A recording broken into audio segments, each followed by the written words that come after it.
Hi, I'm Dr. Laura Roberts, Editor-in-Chief for the Books Portfolio of the American Psychiatric Association, and welcome to the APA Books Podcast.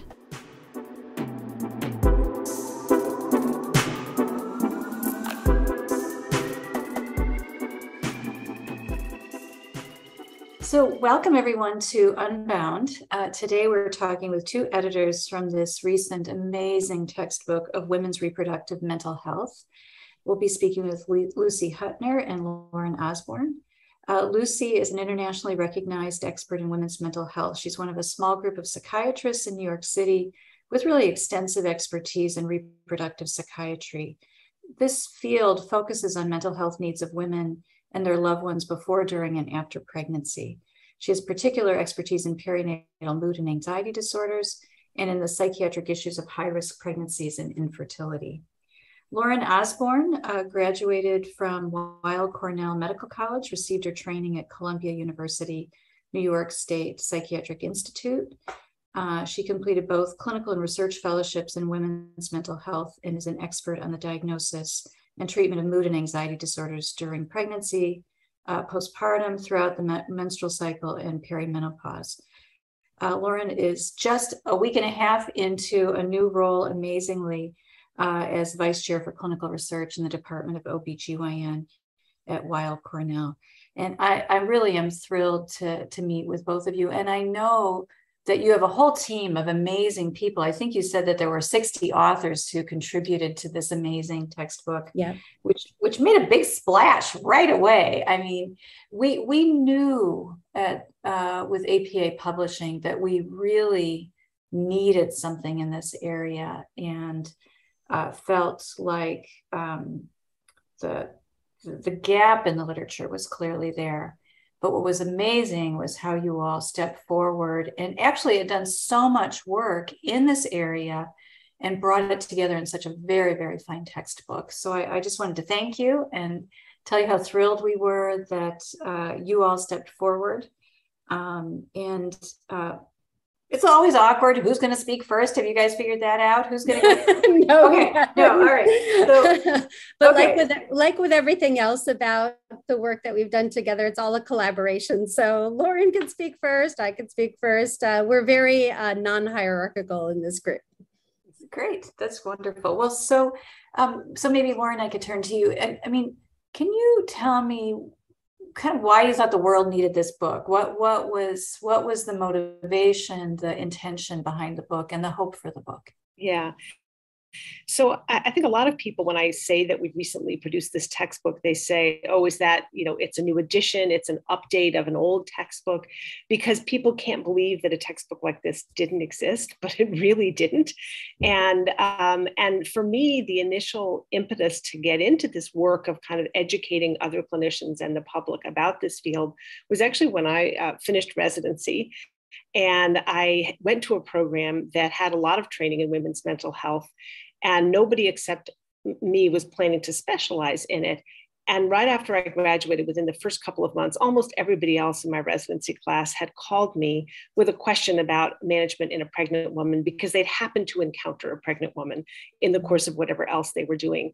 And that, to me, it really sank home that even though we had had a lot of good women's mental health education, it wasn't enough for these very fine clinicians to feel confident.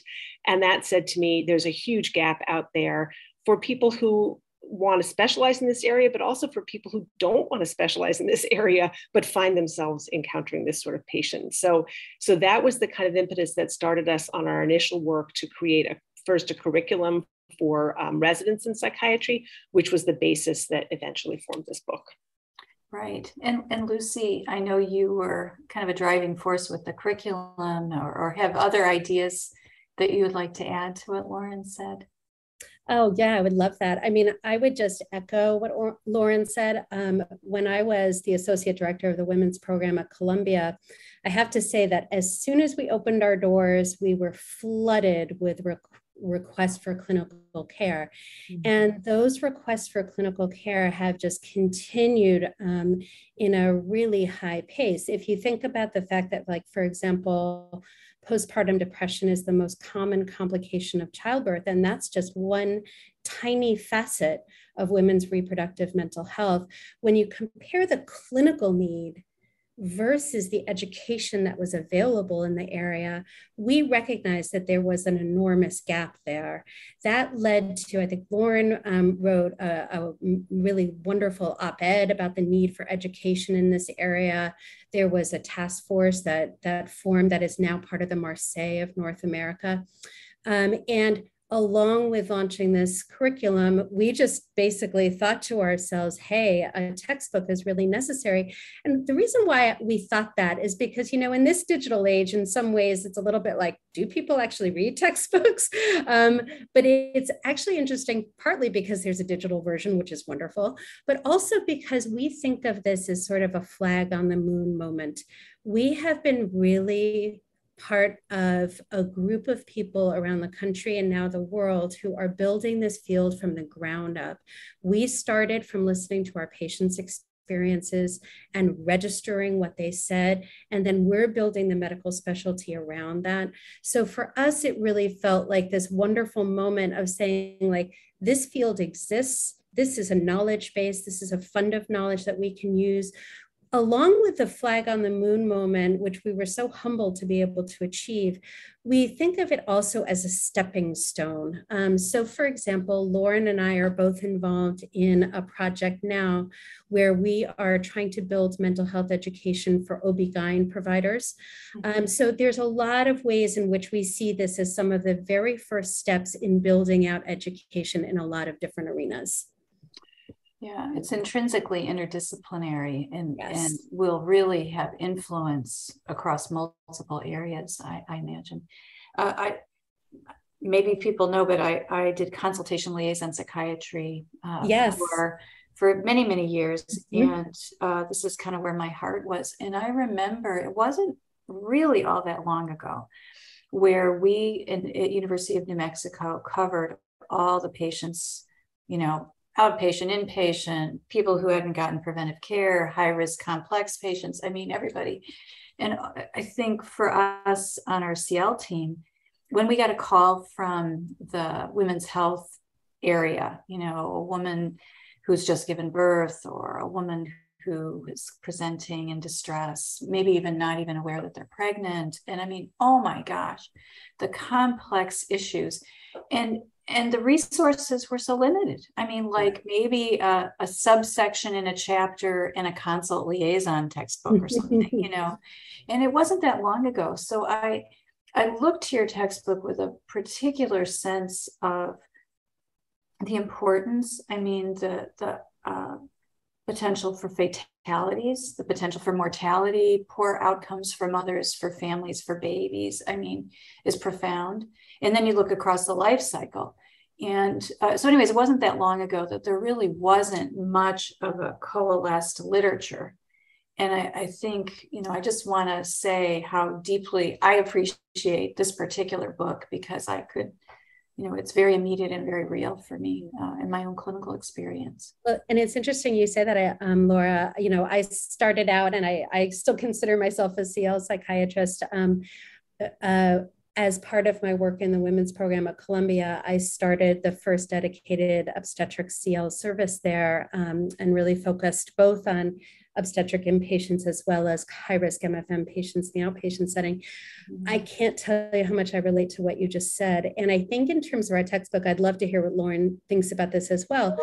We were trying to really bridge another gap, which was we were trying to make it as academically rigorous as possible and as evidence-based as possible, but also make it clinically relevant so that any general psychiatrist who opens up the textbook won't feel like they're, being bombarded with too much basic basic science or basic neuroscience. So we were trying not to make it a quick guide, but we were trying to make it clinically relevant, but at the same time, highly evidence-based and really based in the science. I'd love to hear what Lauren thinks about that. But we really did try to bridge that gap. So I'm excited to have your feedback about that. Yeah. No, and I actually have a great anecdote that I think illustrates that we succeeded in that goal, which is that, I remember when I took the boards, there was a question on the boards about lithium in pregnancy. And I knew what the answer was that they wanted me to give. And it was actually an incorrect answer that was not consistent with the literature. And I found that very frustrating. I didn't give the answer they wanted. I said, if I fail the boards for this reason, so be it. And one of the activities I do is that I'm one of the editors of the Prite. And the reason I've stuck with being an editor of the Prite for so long is that I want to fix that problem. I want to make it that we're not asking incorrect questions on the board. And I'm really pleased to say that on the Prite, we've had a lot of interest in reproductive psychiatry. The outline of the test has just been revised to include a whole extra section on reproductive psychiatry. And this year, as we were preparing to write our questions, I'm actually at the Prite meeting right now in Chicago. Yeah, I'm aware. As we're preparing to write the questions, several of the other editorial board members emailed the college staff and said, could we get access to this new textbook? Because this is the resource we need to back up those questions. And when we write Prite questions, we usually do use textbooks because we don't want journal articles. We want a really sound evidence-based source. And so to me, that says we've bridged that gap. It is clinically relevant, but it is going to enter the canon as something that people can really rely on and feel comfortable it's giving them the evidence-based answers that they need to handle this.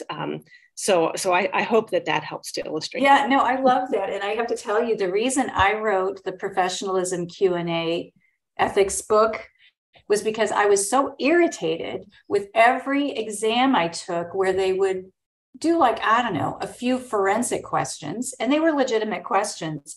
But that was the ethics portion of the psychiatric accreditation exam. And so anyways, it's interesting. I wonder how many books have been motivated by our own frustration by kind of basically the standards of the field being lagging, right? Or the formal questions. It's a really interesting point. But anyway, so I'm right there with you, Lauren. That's great. Good.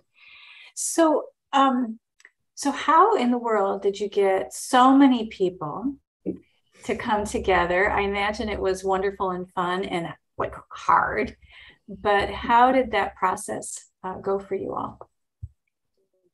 Well, maybe I'll jump in and start with that question, because it really is a process that started with our work on the curriculum.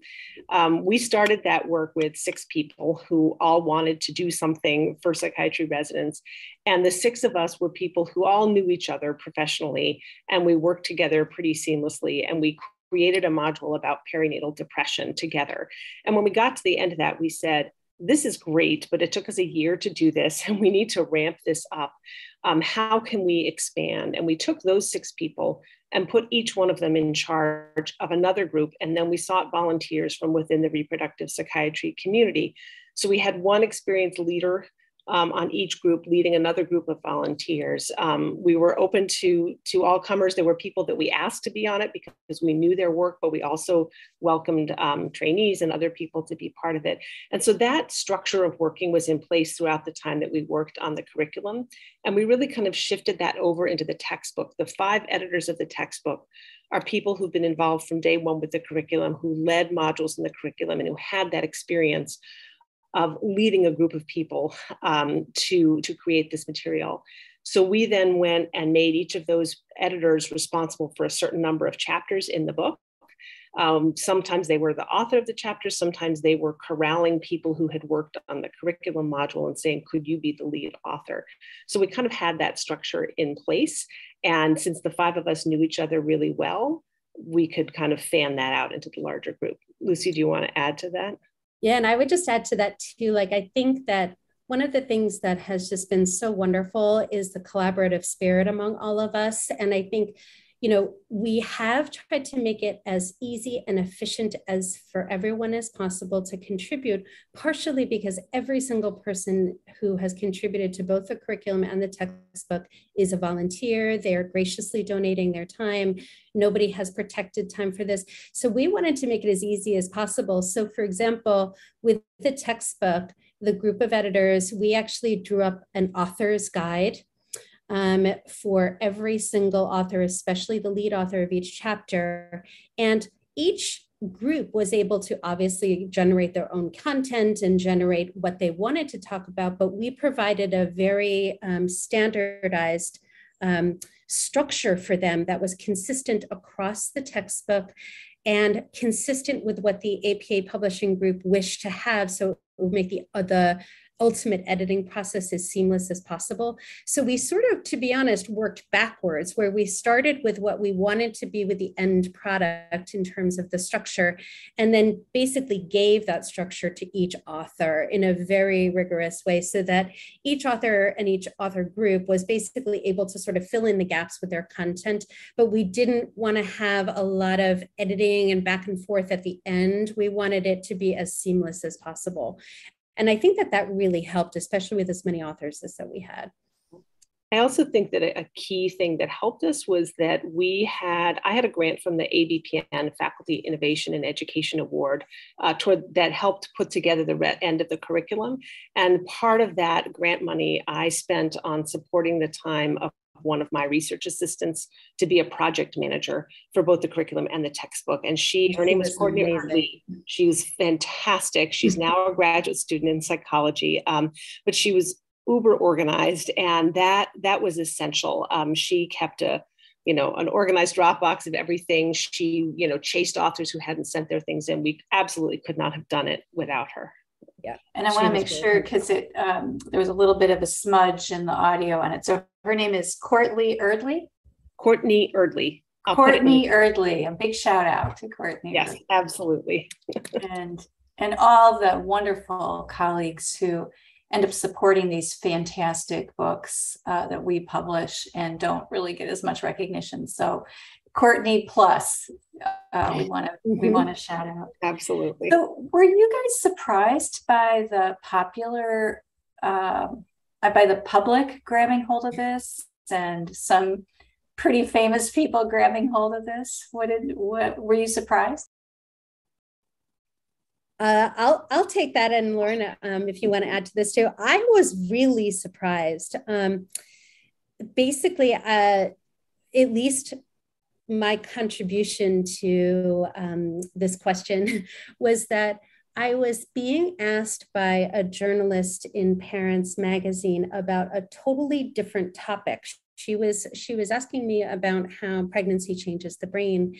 And when I was talking to her about some of the literature around that, I said, well, a lot of the literature is still really being developed, because one of the seminal papers on this just came out in 2016. But, this is a field that's really rapidly evolving. And by the way, we're in the middle of doing this first textbook. It's about to come out in 2021.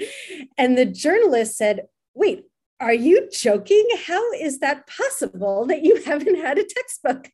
And we said, yeah, the APA did an amazing job, and they allowed us to be working on the very first comprehensive textbook for women's mental health. It's coming out this year. And she said, okay, I'm going to ask my editor if she's interested in a story for Parents Magazine on this. She then circled back to me several weeks later and said, can you please do a story? Can you please talk to me? And she did an entire story on this, basically saying like, yes, now there's a textbook of women's mental health, and this is why it matters. And really talking about how this, again, is a field that we really have built from the ground up, about listening to our patients' experiences, listening to the voices of women and other birthing parents, and recognizing the need. And then in concert with that, then building the book from the ground up. So yeah, I think people are really struck by the newness of it all, the fact that we're building this, we're doing all this heavy lifting. Some people also comment about like, wow, I can't believe that there's been such a huge clinical need and there's these resources.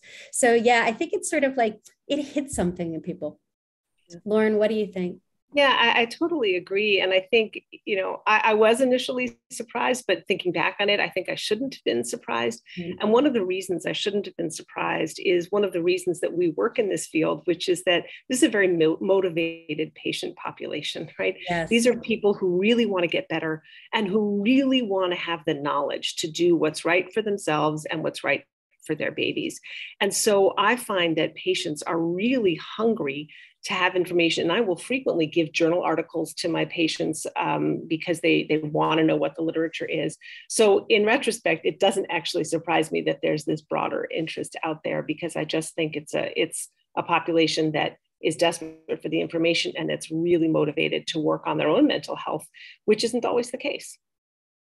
And I'll just add one quick thing to that too. I think the other thing that I hear a lot from my patients is that they are actually, strangely enough, swimming in information in some ways, because they look on social media, they go to their friends, they go to different websites. And if anything, it's not that there's necessarily nowadays, there's not necessarily a dearth of content. It's just that people don't know what to trust, and they don't know what is high quality, evidence-based information. So I think that was another facet of the textbook, is really saying like, hey, we don't just have to rely on opinion or what other people think. Having peer-to-peer conversations are wonderful, but this is another way of thinking about it, that we're allowed to really develop evidence-based scientific fund of knowledge from the ground up. Another thing I really love about the book is that you address issues across the age spectrum. And I don't know if you want to comment a little bit about some of the life cycle dimensions or developmental dimensions of the book. Yeah, and I think, we've been talking a lot about the pregnant patient population, and that does tend to get a lot of the limelight in women's mental health. But of course, pregnancy isn't in a vacuum. It's just a moment in women's lives. And what we believe, and most reproductive psychiatric clinicians believe, and there's biological evidence to support this, that women who are vulnerable to psychiatric illness during pregnancy and postpartum, it's part of a vulnerability to sensitivity to hormonal transitions more generally. So the women who are vulnerable to illness in pregnancy and postpartum are also vulnerable to illness at menarche, in the premenstrual period, and at perimenopause. And so while a big chunk of the book is focused on pregnancy and postpartum, we also address those other areas of women's lives, and including things like infertility, and so related but tangentially to women's lives, to women's pregnancies. And I think that's really important, because we know that the rate of depression, for example, in women, or I should say in people with ovaries, is double the rate of men during the reproductive years, and then comes back down in the postmenopausal period. So that whole reproductive lifespan from menarche through the perimenopause is a time when women are much more vulnerable than men, and we can't look at pregnancy in a vacuum. So that was a really important goal of ours, to set it all in that context. Lucy, do you want to add anything to that? I would just add too that I think that we felt pretty strongly about the idea of making it comprehensive throughout the reproductive lifespan, partially because, in addition to what Lauren said, I feel like some of these other issues are still really, there's still so much to explore and still so much to understand about certain areas. For example, perimenopause is, I think, an area that it is just started, the door is just starting to become open in terms of our scientific understanding, but also the clinical relevance and what that means for patients. So that is just one example. And we just felt very strongly about including the entire reproductive lifespan.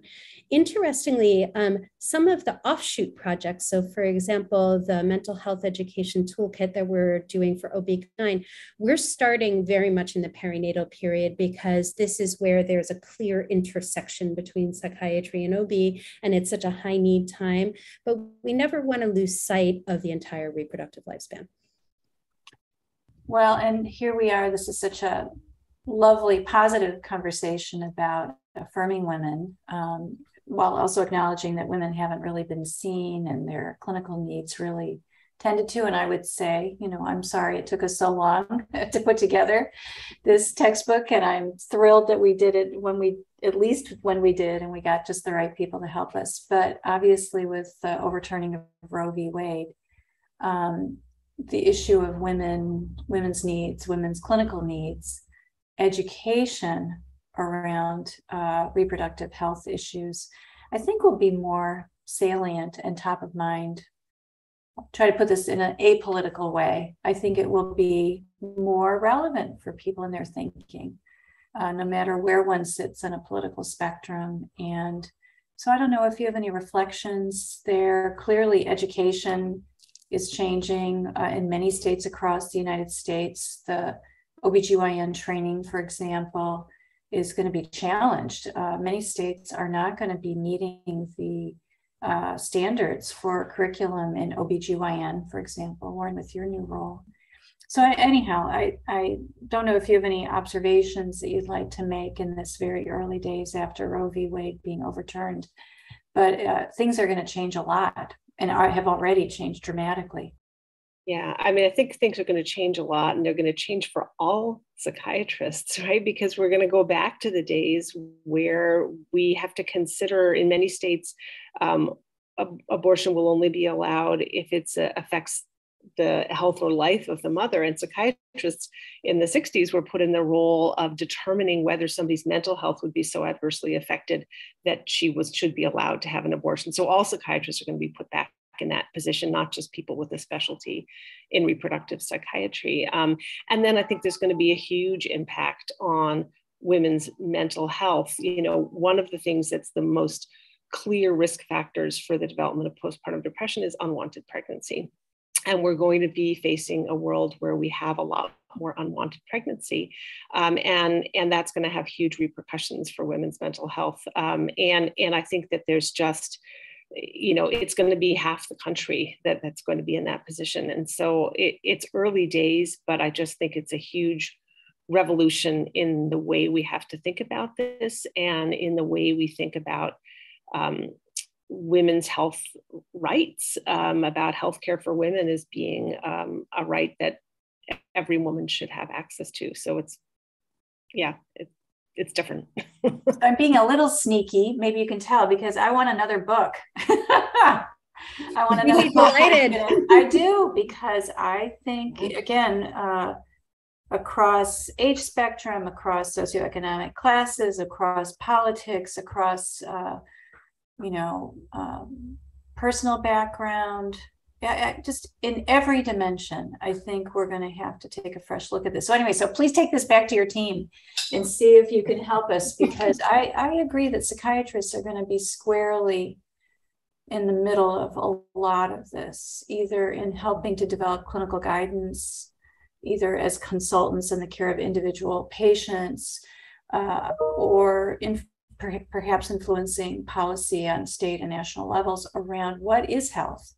You know, what defines health and well-being in relation to these issues. So anyhow, Lucy, did you have I just to add to that too, one of the things that we wrote about in the preface was this idea that we think of this as a living document. For the topics that we were able to include in there, probably there was, for everyone that was included, there were 2 or 3 that we couldn't include or didn't, either because there wasn't a known expert in the field or because a lot of the field is still being developed. So we really think of this as just step one. There were a number of issues that we started to touch upon that we think are incredibly important, including health disparities, care for Black and other minoritized communities, also reproductive mental health care across the sex and gender spectrum, and not just limited to women's mental health. So those are just a few topics that we really feel like there's an opportunity to really broaden this out.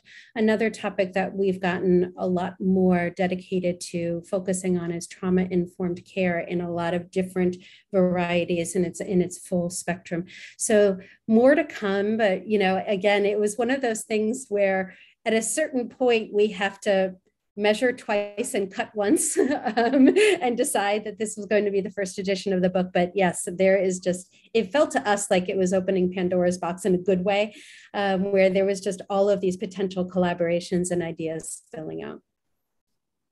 So I hope we'll have a continued conversation. It's been just a joy to talk with both of you. I want to thank you for this really groundbreaking, fantastic book.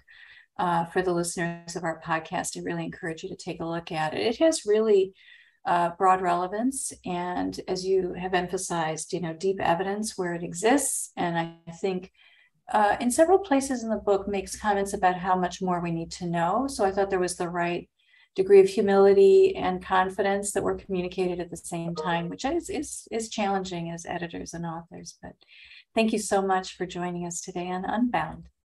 Well, and thank you so much for your thank you for your leadership in really allowing us to have this book come to fruition. We're so grateful to the APA Publishing Group and to you.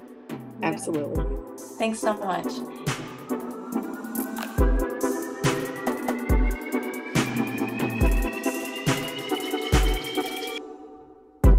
Psychiatry Unbound is hosted by Dr. Laura Roberts and produced by Ian Martin. Our original music is by Willow Roberts, and our executive producer is Tim Marney. The podcast is made possible by the generous support of Stanford University. We are a production of American Psychiatric Association Publishing. Be sure to visit psychiatryonline.org/podcast to join the conversation, access show notes and a transcript, and discover new content, or subscribe to us on your favorite podcast platform. Thank you for listening.